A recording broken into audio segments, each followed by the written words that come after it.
When my mother's boyfriend made a move, I couldn't resist. Good afternoon, everyone, and welcome to the channel Infidelity Stories. My name is Rebecca, and today I'm going to share a very delicate story with you, a story about betrayal and temptation. This all started when I got involved with my mother's new boyfriend, which led to a serious confrontation between us. Things got messy, and it was one of the most intense moments of my life.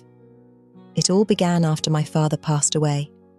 My mother and I lived together in a small house in Rio de Janeiro that my dad had left for us. My mum was devastated after his death, but slowly she began to regain her spirit.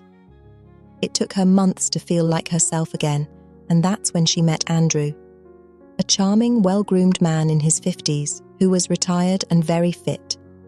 He seemed respectful and treated my mother well, which made her happy. I'm 24 years old, and people tell me I'm in my prime. My body is toned with a slim waist and long hair that turns heads. Unlike my mother, I was always out partying, even during the week. But my street smarts helped me notice something off about Andrew from the start. There was just something about him that didn't sit right with me, though I couldn't figure out what it was. At first, I thought it was just jealousy, but that feeling wouldn't go away. As Andrew spent more time at our house, even staying over some nights, I noticed him more closely. He was always polite, always respectful, but something still seemed hidden. One day, Andrew came to me with his usual charm. "Rebecca, my dear, could you leave my phone charging in your room? I forgot my charger at my place." "Sure," I said, taking the phone from him. He went to the living room to watch his favorite soccer team while I stayed in my room. Suddenly, his phone vibrated. Thinking it was mine, I picked it up, but it was Andrew's. Out of curiosity, I opened the message. It was from a woman named Alice. The message read, "Love, I miss you. I told my friend you'd be spending time with both of us tomorrow." My heart pounded. So that's what he had been hiding all along. These men are all the same, I thought. I considered telling my mum, but when I did, she dismissed it, saying I was just imagining things. She even threatened to kick me out if I kept accusing him. That's when I decided I had to do something myself. My mum still worked, and since Andrew was retired, he was home during the day while I was there. He never bothered me or crossed any lines, but I couldn't shake the feeling that I had to expose who he really was. I came up with a plan. I called my friend Marcella, who works with tech, and asked her to help me set up hidden cameras around the house. I wanted to gather proof for my mother. Marcella laughed, teasing me. "Are you planning to use the same tactic you used with me before? You really are something else, Rebecca." "Yeah, maybe I am," I replied, smiling. "But I need my mom to see what kind of man she's about to marry." I started casually testing Andrew. I'd walk past him in just a towel after a shower, or sit next to him on the couch, pretending it was no big deal. One day, I sat down right beside him, my wet hair dripping. "Rebecca, you're going to soak the couch." "Your mum's not going to like that," he said, looking me up and down. "Well, she's not here, is she? Would you tell her, Andrew?" I teased, shifting in my seat. He laughed nervously. "No, I've learned never to argue with a woman." Despite being unfaithful, Andrew was actually funny and charming. I could see why women fell for him. But I had cameras in place, and I knew I needed more proof. Then, one afternoon while my mum was at work, Andrew was sitting in the living room, and I decided to escalate things. I started cleaning the house, wearing clothes that accentuated my figure. As I bent down to dust under the TV stand, I caught his eye. "You don't mind if I clean here, do you, Andrew?" I asked, leaning forward. His eyes widened. "No, go ahead. I think that spot could use some attention." That's when he got up suddenly and said he was going to take a shower. I found it strange. Why would he do that right then? There was only one reason that made sense. He was trying to resist doing anything with me. After all, I was his girlfriend's daughter. But something still didn't feel right. My curiosity got the best of me. I decided to follow him to the bathroom. As I stood outside the door, I heard him muttering to himself. I pressed my ear closer and heard him say clearly, "How is this young girl driving me crazy? I won't be able to hold back much longer." His words confirmed my suspicions. He was struggling with his feelings, torn between his attraction to me and his loyalty to my mother. Without thinking, I made a bold move. I opened the bathroom door slightly and said, "So, your girlfriend's daughter is driving you crazy, huh, Andrew?" The shock on his face was undeniable, but what surprised me even more was what I saw next.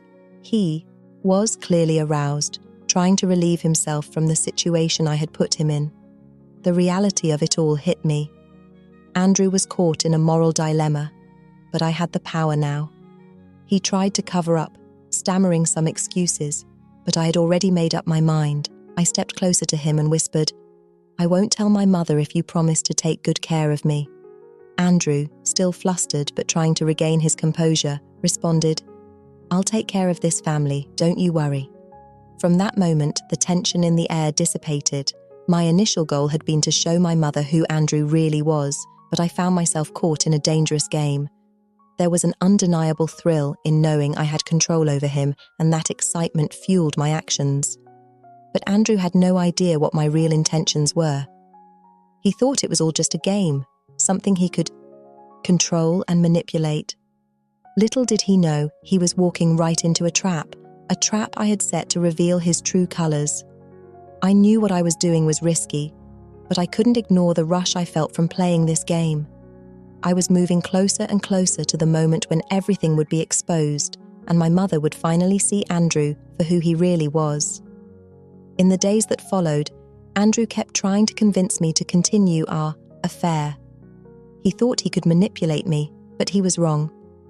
I had already gathered all the evidence I needed, and now it was time to reveal the truth. One day, when Andrew was out with friends, I called my mother to the living room. Marcella was with me, and we had prepared a video showing all the footage I had recorded. When the video ended, my mother was furious.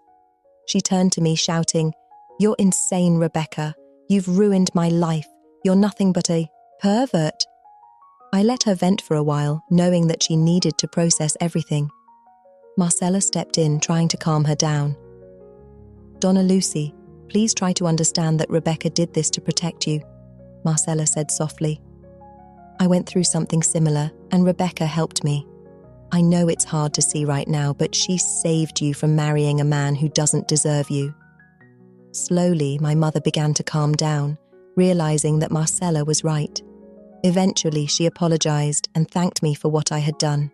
She knew that if I hadn't intervened, she might have been trapped in a toxic relationship. In the end, I learned that sometimes the truth comes with painful consequences. But I knew that protecting my mother was worth it, even if it meant taking risks along the way. In the days that followed the big reveal, the atmosphere in the house was tense. My mother had distanced herself from me, still processing the betrayal she felt. Not just from Andrew, but from me as well. She had always trusted me, and even though I had done what I thought was necessary to protect her, it felt like I had broken something between us. Marcella stayed close, offering me support and reminding me that I had done the right thing. But it was hard to feel like I'd won when the person I was trying to protect seemed more angry than grateful. My mother, Lucia, spent most of her time locked in her room, grieving the loss of a relationship she had thought would bring her happiness. As for Andrew, he had completely disappeared from our lives. He never tried to contact my mother again, and the relief from not having to see him around the house was palpable. But something inside me wasn't at peace. I had succeeded in showing my mother the truth about him, but I couldn't shake the feeling that I had crossed a line that I couldn't uncross. A few weeks passed, and slowly my mother began to emerge from her room. She started going back to work, though her energy was different. She was quieter, more withdrawn. One day, while we were sitting at the kitchen table, she finally spoke to me about what had happened. "Rebecca," she began, her voice soft but steady, "I know why you did what you did, and in a way I'm grateful. But you have to understand, it wasn't easy for me. Andrew wasn't just some guy. I thought he could be the one to make me happy again after your father passed." I stayed silent, letting her speak, knowing this conversation was long overdue. "I didn't want to believe you at first because I needed to believe that I could be happy with him. but now I see that you were right. He wasn't the man I thought he was, but what you did, it was hard to accept, Rebecca. You went to extremes. You played a dangerous game, and it changed things between us.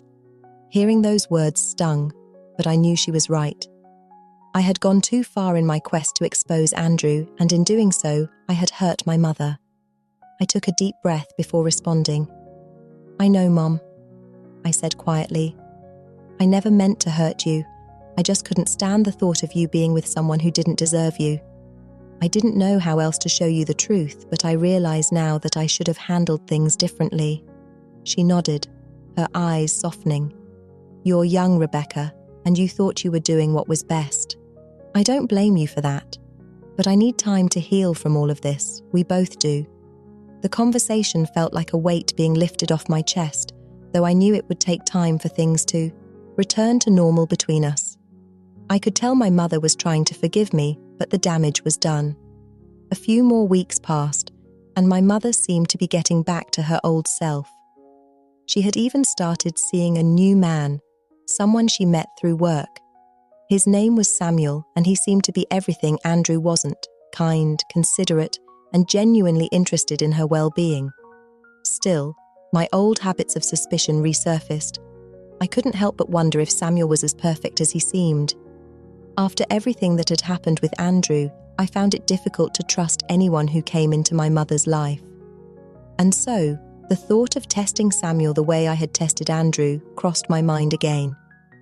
One evening, as we were sitting together in the living room, I brought it up to my mother. Mom, I know Samuel seems great, but after everything that's happened, don't you think we should be a little cautious? I mean, we don't really know him that well yet. She looked at me, her expression unreadable. Rebecca, I understand your concern, but Samuel is nothing like Andrew. I don't want to live my life constantly doubting everyone who comes into it. That's not fair to me, or to him. I hesitated, not wanting to push too hard. I just don't want you to get hurt again, that's all. I appreciate that, sweetheart, but I think I can handle this, she said, a small smile appearing on her face. Besides, I don't want to live in fear of what might happen. We all deserve a second chance, don't we?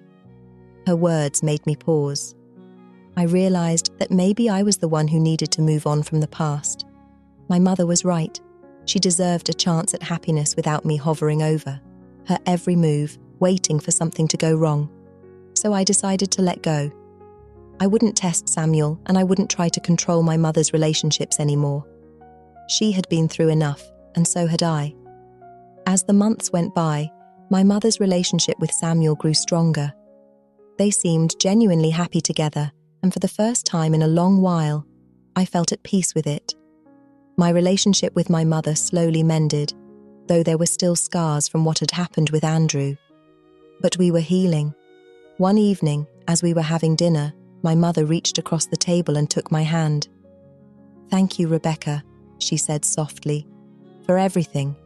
I know it wasn't easy, but you protected me when I needed it, and I'll never forget that. I smiled, squeezing her hand. I'll always protect you, Mom. I love you. In the end, I learned that while protecting the ones you love is important, sometimes it's also important to let them find their own way. My mother had found her happiness again, and I had learned that love, trust, and forgiveness were what really mattered. As my mother's relationship with Samuel deepened, things began to settle into a routine at home. Samuel had become a familiar presence, often joining us for dinners and helping out around the house. I could see how much my mother had grown to care for him, and surprisingly, I started to feel more at ease with him as well. He was kind, always respectful, and made my mum smile in a way I hadn't seen since my father passed. Still, there were moments when the memories of Andrew lingered like a shadow over my thoughts.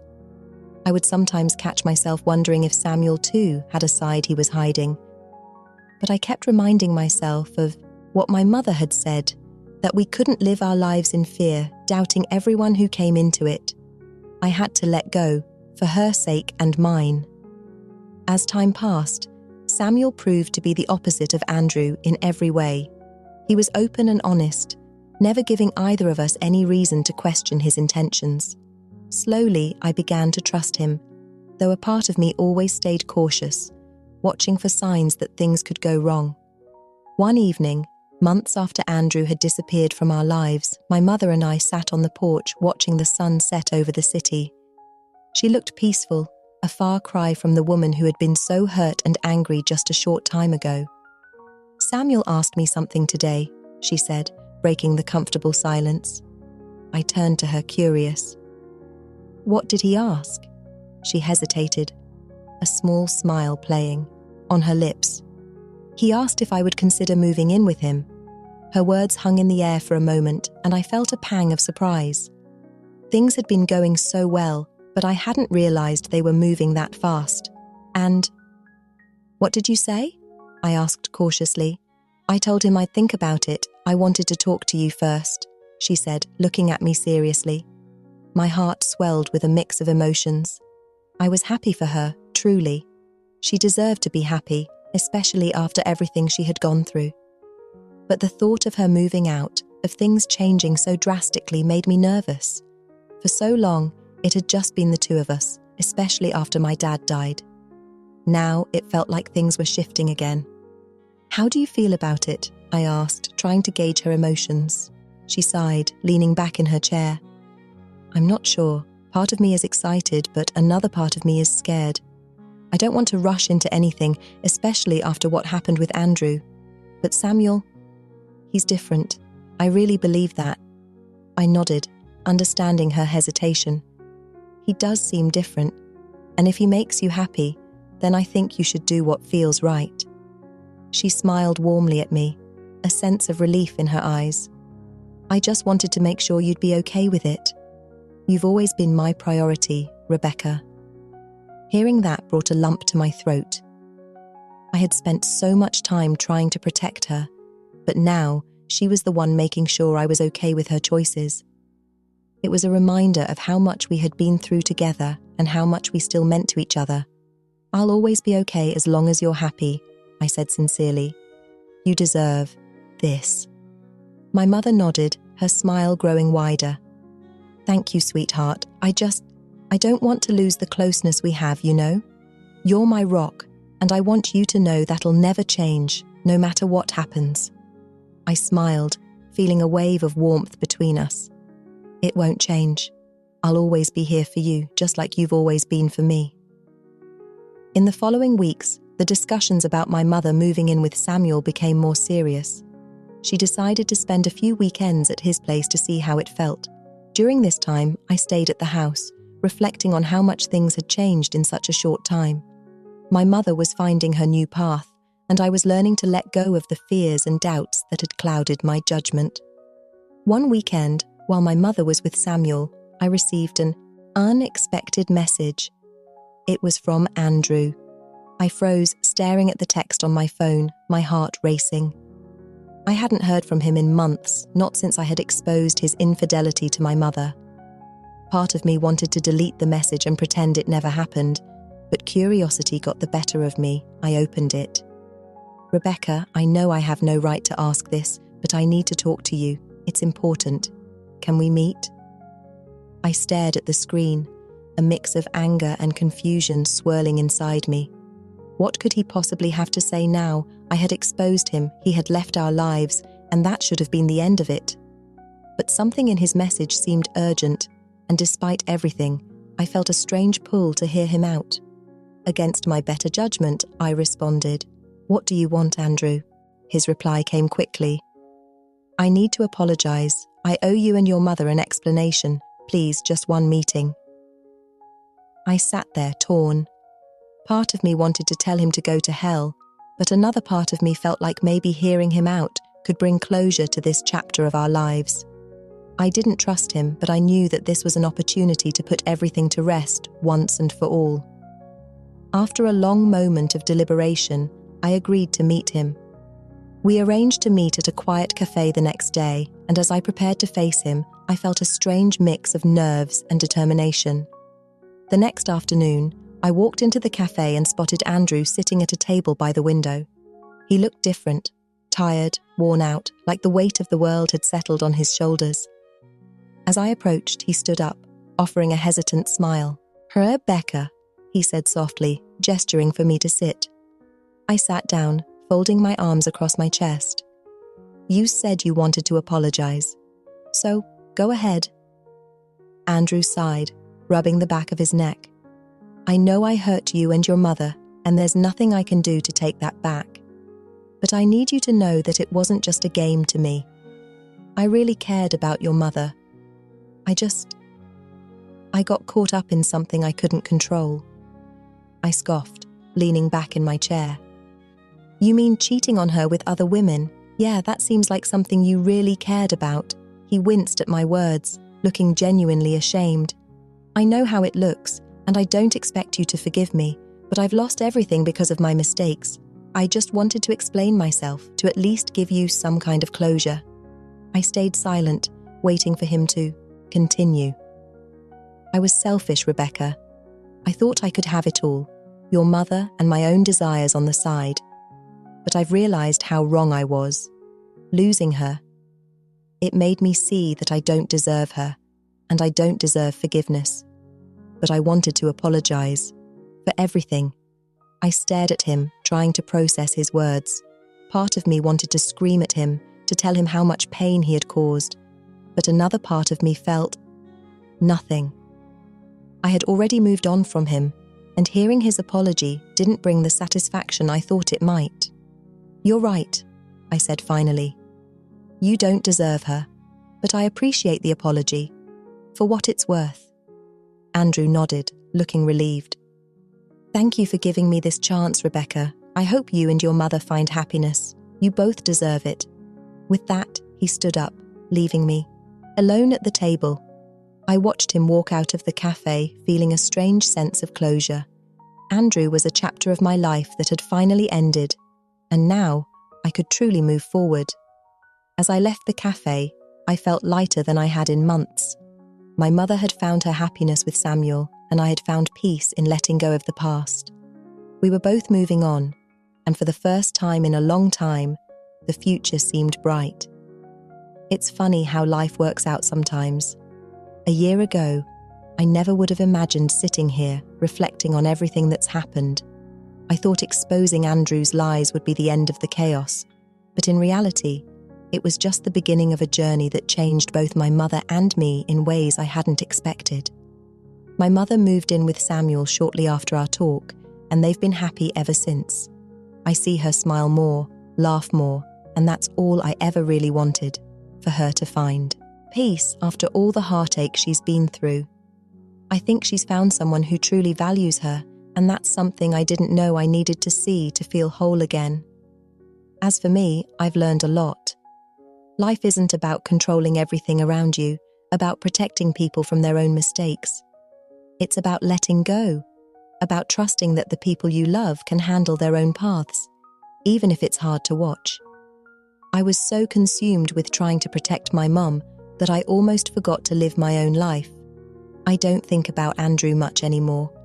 Meeting him that last time helped me close a door that needed to stay shut.